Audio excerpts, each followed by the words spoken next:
May bago na naman po palang branch itong K-Egg mga ses. At dito nga po yan located sa Mapulang Lupa. Nakakatuwa po na nadagdagan na naman yung pwede nating mabisita at ma-explore. Alam ko po na minsan na tayong nakapagtampok ng kagaya nito. Pero para sa mga kases nga po natin na taga Mapulang Lupa, hindi nyo na nga po kailangang magpakalayo-layo pa dahil mas pinalapit na nga po ito sa inyo. At alam ko po na talaga nga namang pamilyar na pamilyar to sa inyo. Bakit po kanyo? Dahil ito nga pong K-Egg na to ikinombo sa talaga nga namang mahal na mahal natin na mixed tambayan silog na kung saan naman po una nang nakilala doon nga po sa mga nagsasarapang silog meals. Tapos ngayon mga ses, level up na talaga. Sobrang dami ng pagpipilian sa menu nila na batid ko pong kagaya ko mga ses hindi nyo pagsasawaan tsak babalik-balikan. Doon pa nga lang po sa lasa at serving ng silog nila talaga nga namang busog panalo na. Mahilig po ako sa sisig mga ses kaya naman pagdating sa luto ng mga ganito isa po sila sa pinagkakatiwalaan ko. Kahit pa nga po doon sa lasa ng kanilang malaputok-batok na chicharon bulaklak, the best talaga. Kung hotdog or sausage naman yung hilig nyo mga ses, subukan nyo po yung Hungarian nila. Tapos partneran nyo po ng inumin ng K-Egg. Piyadong napakasarap at perfect combo talaga. Kaway-kaway po sa mga mahihilig sa sandwich dyan, kagaya ko mga ses. Sigurado po pag nasubukan nyo to,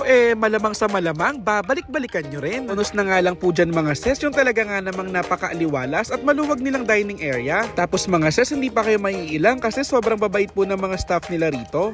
Welcome to K-Egg Mapulang Lupa! Explore na, sa tapat lang sila ng 3S Mapulang Lupa mga ses, katabi po ng Alpha Mart.